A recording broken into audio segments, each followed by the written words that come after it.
السلام علیکم ورحمۃ اللہ وبرکاتہ۔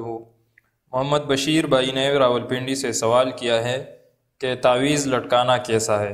بعض لوگ اسے شرک مانتے ہیں اور بعض لوگ جائز سمجھتے ہیں، وضاحت فرمائے مولانا صاحب۔ وعلیکم السلام ورحمۃ اللہ وبرکاتہ۔ بھائی محمد بشیر صاحب، امید ہے آپ خیریت سے ہوں گے۔ تعویذ لٹکانا اور تعویذ جو ہے وہ لکھنا اور لکھ کر اپنے گلے میں باندھنا، بازو پر باندھنا، یہ جو ہے یہ ایک اختلافی مسئلہ ہے، اور ہمارے جو غیر مقلدین علماء کرام ہیں بالخصوص وہ اس کو شرک قرار دیتے ہیں، جبکہ ہمارے احناف کے ہاں یہ جائز ہے۔ دراصل بات کچھ ایسی ہے کہ جس حدیث کی روح سے اہل حدیث علماء استدلال کرتے ہیں کہ حدیث لٹکانا حرام ہے، شرک ہے، تو اسی حدیث میں دم کا بھی ذکر آیا ہے، حالانکہ دم کرنا جو ہے وہ جائز ہے۔ لہٰذا جب دم کرنا جائز ہے، ایک حدیث کی روح سے ایک حدیث میں دونوں آ گئے، دم کرنا بھی آ گیا اور تعویذ لٹکانا بھی آ گیا، تو جہاں تعویذ لٹکانے کو آپ شرک کہتے ہیں تو دم کرنے کو آپ شرک کیوں نہیں کہتے؟ تو ہم کہتے ہیں کہ جس طرح دم کرنا شرک نہیں ہے، اسی طرح تعویذ لٹکانا بھی شرک نہیں ہے، یہ تو شرعی لحاظ سے ہے۔ باقی رہی تعویذ کی بات، تو تعویذ میں مثال کے طور پر اگر کسی نے بسم اللہ الرحمن الرحیم لکھ دیا یا صرف اللہ کا نام لکھ دیا اور اس کو اپنے گلے میں لٹکایا، تو یہ کہاں سے شرک ہو گیا؟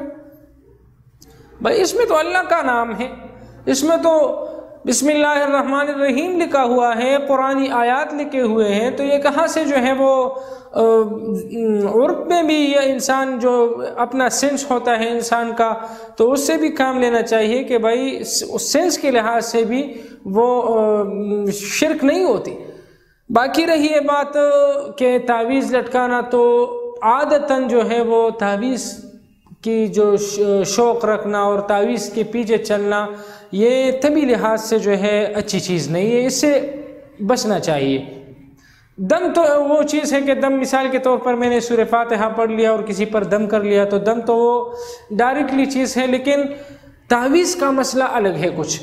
تعویذ بعض ہمارے جو بالخصوص خواتین ہیں وہ تعویذ پر بہت ایمان رکھتی ہیں، اور یہ تعویذ وہ کرتا ہے، تعویذ یہ کرتا ہے، اندر دیکھتی نہیں ہے کہ تعویذ کیا ہے۔ اب یہاں پر ہمارے ہاں ایک مسئلہ آیا تھا کہ جب میں اپنی بات بتاؤں، جب میں حفظ کر رہا تھا تو ایک جگہ سے وہ مجھے تعویذ مل گیا، مجھے ایک شخص نے تعویذ دیا کہ تو میرے سر میں درد رہتا تھا، تو انہوں نے تعویذ دیا میرے کو۔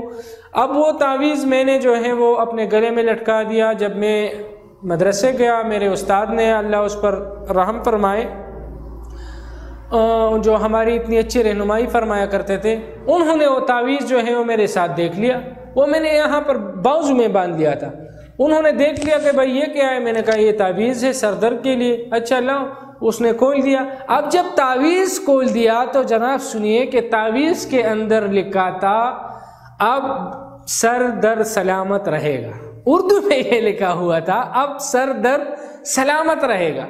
تو ایسی تعویذ جو ہے اس سے بچنا چاہیے، ہر کسی سے تعویذ نہیں لینا چاہیے۔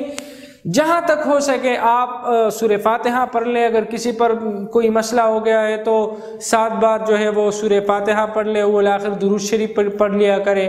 آپ کو جو ہے مثال کے طور پر جو بھی مسئلہ درپیش ہو، طبی نبوی جو ہے نبوی اعمال کا جو ہے وہ آپ مطالعہ کرے، اس سے وہ حاصل کرے۔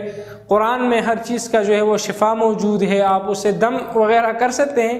البتہ تعویذ کی طرف زیادہ نہ جایا کریے، انسان کو وسوسوں میں مبتلا کر دیتا ہے۔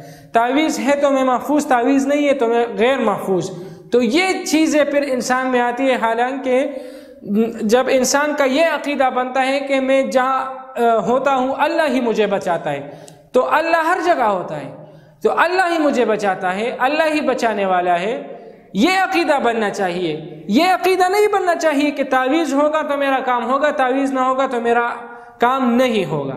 بہت سارے ایسے کام ہیں، مثال کے طور پر بہت سارے ایسے مریض ہیں جس کے لیے ہم تعویذ لکھتے ہیں، اس میں قرآن آیت لکھے، درست ہے، لیکن تعویذ پر اتنا ایمان رکھنا، تعویذ پر اتنا عقیدہ رکھنا کہ پھر اس تعویذ کے علاوہ کو کچھ نظر ہی نہ آئے، تو یہ نہیں ہونا چاہیے، اس سے بہت سارے جو ہے وہ مسائل پیدا ہوتے ہیں، وسوسے اور وہم پیدا ہوتا ہے، وہم کی بیماری پیدا ہوتی ہے، تو طبی لحاظ سے اس سے بچنا چاہیے۔ یہ ایک ناپسندیدہ عمل ہے، باقی شرعاً تعویذ لٹکانا وغیرہ یہ جائز ہے۔